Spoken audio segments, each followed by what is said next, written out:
Thank you. Thank you very much, viewers across the continent of Africa.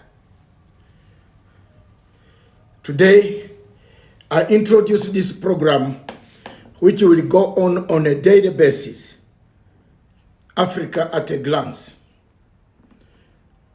I do this to put you through a few topics on Africa, chosen a few countries, to know what is going on in Africa, what takes place in Africa, what's going on, where conflicts are, elections. What can we do? What solutions can we find? Top on the topic today is a country by name Tanzania, the one I love most, a country that has stood for most of Africa, a country that has exhibited unity of purpose, a country that has never failed Africa, a country that worked hard to liberate Africa. Ladies and gentlemen, some of us will not give up on or damage Tanzania. I'm one of those who will defend voluntarily as I stand here globally and make sure that Tanzania gets out of this mess. Tanzania has been the beacon of hope, the hub of peace. And therefore, anybody thinking of eliminating Tanzania or destroying Tanzania will have to destroy most of us first. We shall fight tooth and nail to make sure that we preserve the nation called Tanzania. It is a country that has held elections like any other country. One of the problems of Tanzania's elections is the fact that the main leader of opposition had a plan, and that plan was to dismember this nation. He told his people never to take part in an election. Every election in Africa has got its own rules. The code of conduct, you must sign an agreement that you will not tear this country apart, that you will not destroy the country. Tanzania has rules, a constitution. If you refuse to sign the code of conduct, I can see my leader whom we have worked with behind me there, Thabo Mbeki. In many places across Africa, we have looked for peace. He has written a memo from Thabo Mbeki Foundation, a great friend of mine. I don't want to disagree with him on, I've looked for him and I'll look for him tomorrow and talk to him to make sure that he understands the problems that took place. Why? Let's look for the root cause as why this man did not sign the code of conduct. You don't go to court with hands which are dirty. You go to court with equity. Equity demands go with clean hands. That's one country that the CNN, BBC, Al Jazeera, mainstream, international mouthpiece of imperialism have tried to destroy over the period of 1 month now, because we don't have our own narrative to put forward. I call upon Tanzanians themselves, the government, to pull up their socks in answering the malcontents of imperialism that come in so many ways. I've seen it happen in Tanzania, in Zimbabwe. I saw it happen in Kenya. I've seen it happen in several countries across, especially Zimbabwe, which I defended from 1998. When Tony Blair wanted to dismember it, I rejected. I stood firm and I'm still here in the same place in London. Thank you. That's country number one. Country number two, Nigeria. This is a state that has given us sleepless nights. It is a died state. It's corrupt. It's failed. It is occupied by terrorists.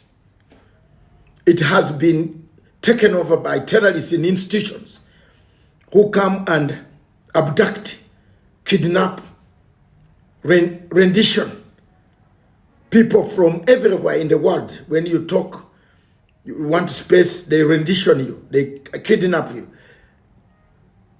They tell governments across there to get you. That is exactly what Nigeria is. It's a failed state. It has failed. There's no beating about the push about whether we have a state or not. We don't have it. It is bad news. It is sad that this state of affairs, a country without a country, still exists on the continent of Africa. A hotbed of terrorism. Mr. Trump, hurry up. I hope you are not just rhetoric. Hurry up. Reorganize this state. And by the way, leave those who want to go their way. There's no meaningful of remaining in a place where few elite are the beneficiaries and the rest of the people are paupers. The majority, people who see oil being transported, exported, but they have nothing to eat. Where does the money for the oil go? To the elite, to Tinubu and the wife and the calfate of the vice president, the anchor point of terrorism in Nigeria. Mr. Tinubu, don't forget, investigate the backgrounds of these two people who are running the state of Nigeria. You'll be shocked of who they are. Thank you. That's another country. Another country that I want to talk about today, Sudan.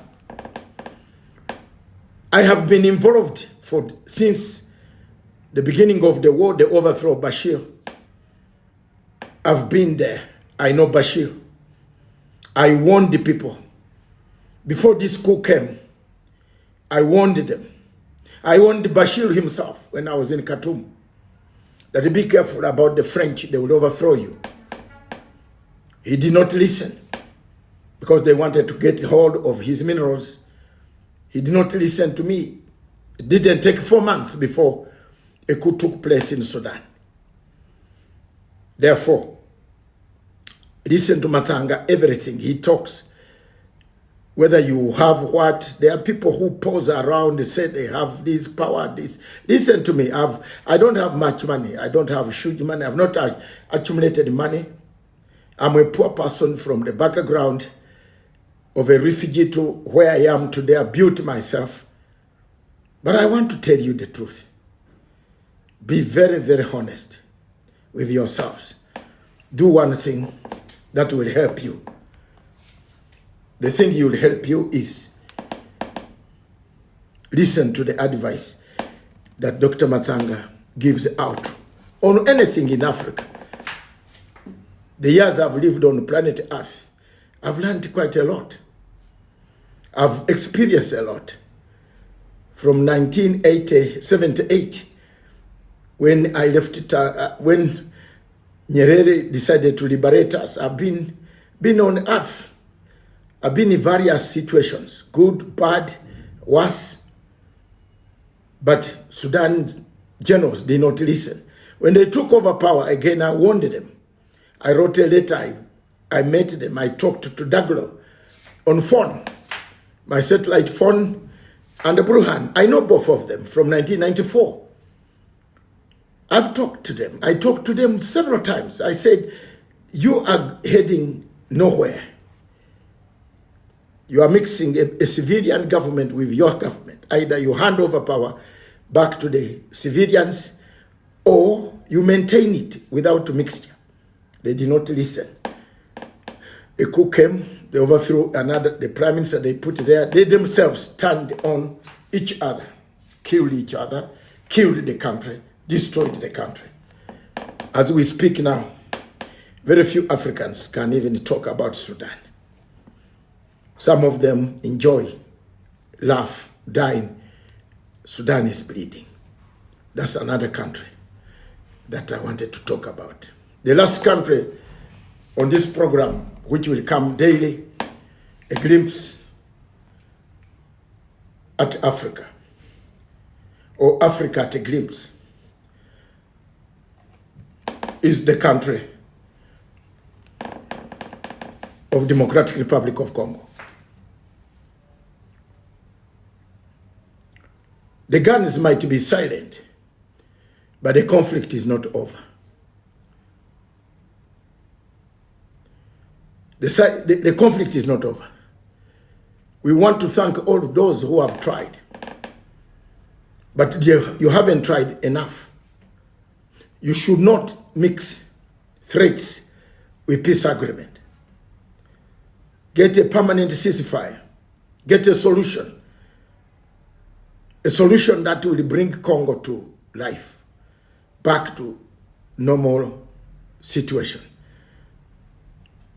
Today, some of the countries are interested in the minerals of Congo. And indeed, they will get them. Africa has never learned a lesson. The African Union claps when Qatar has concluded an agreement, yet they should be the one to be clapped for having initiated such a peaceful resolution of the conflict. Ladies and gentlemen, for me, this week is very important, and I will address you maybe by Wednesday in the capital city of one of the West African states, where I will be seriously engaging in something that will be very good for Africa and that will bring fruits for Africa. Long live Africa. Long live the people of Africa. Long live Pan-Africanism. This program was brought to you by Pan-African Forum and Associates. I am Dr. David Nyakorat Matsanga from London. Thank you. Bye-bye.